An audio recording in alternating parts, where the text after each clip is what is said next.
আমরা দেখতে পেলাম যতই দিন যাইতেছে, যতই সময় গড়িয়ে যাইতেছে, আমাদের ইলিয়াস ভাইয়ের জনপ্রিয়তা বাড়তেছে। আমাদের ইলিয়াস ভাই, তার গুরুত্ব এবং তার সম্মান মর্যাদা, তার কেমন যেন ভালোবাসা জনগণের মধ্যে দিন দিন বাড়তেছে। কোনো একজন স্বার্থান্বেষী ধান্দাবাজ, একজন প্রতারক, একজন ক্ষমতালোভী, তার নাম হইল রনি।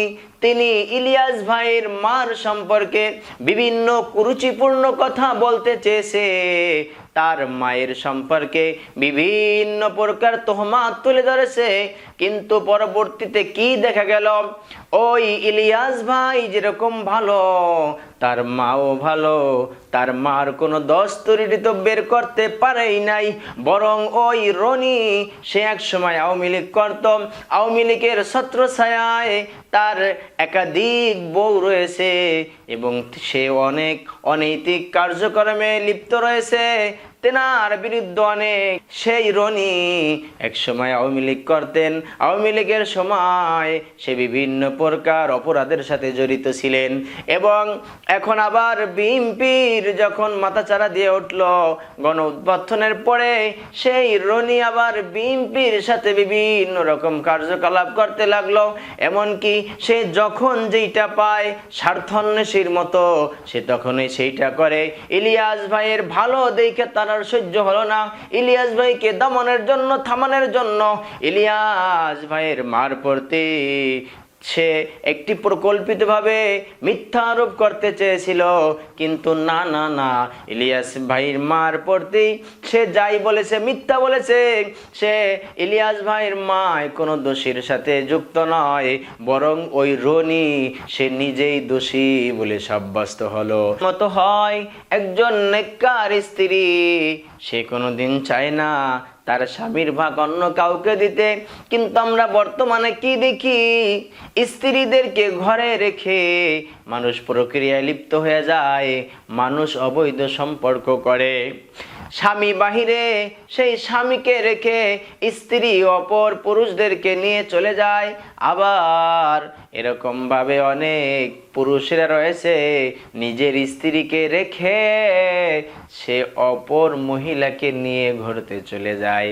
ও ভাই, ঘরের মধ্যে বিরিয়ানি রাখিয়া কেমন যেন সে পচা গান্দা খাবার খাইতেছে, সে কুকুরে খাবার খাইতেছে, বিড়ালে খানেওয়ালা খাবার খাইতেছে। ও ভাই, অপরের বৈবাহিক স্ত্রীকে নিয়ে কিভাবে অন্যজন ঘুরতে চলে যায়, আবার অপরের স্ত্রীর বৈবাহিক স্বামীকে নিয়ে কিভাবে আরেকজন মহিলা চলে যায়। এটা কি জমানা আসলো রে ভাই? এটা তো ফিতনার জমানা, এটা তো জাহিলিয়াতের জমানা থেকেও এই সময় অতিবাহিত হয়ে গেছে। জাহিলি জমানার থেকেও জঘন্য হয়ে গেছে এই ফিতনার জমানা। এই জমানায় ঈমান টিকে রাখা বড় কঠিন। জ্বলন্ত আগুনের কয়লা হাতের মুঠের মধ্যে রাখা যে কঠিন, তার থেকে বেশি কঠিন হলো ঈমান টিকে রাখা ভাই।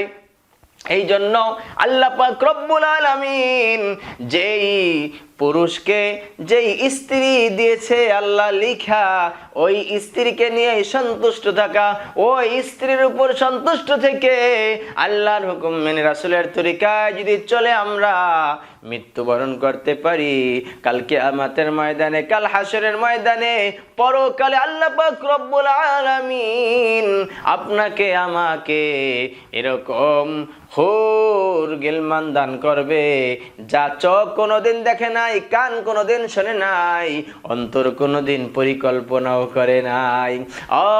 বাংলাদেশের মুসলমান, এরকম যদি কোনো নারী, যদি কোনো পুরুষ তার হালাল সম্পর্ক পুরুষকে পেয়ে সন্তুষ্ট থাকে, অন্য কোনো পুরুষের দিকে নজর না দেয়, কালকে পরকালে আল্লাহ পাক রব্বুল আলামিন ওই নারীকে একটা দুইটা না 99টা জান্নাতি পুরুষ দান কইরা দিবে, আর একজন পুরুষকে 99টা স্ত্রী হুর দান কইরা দিবে।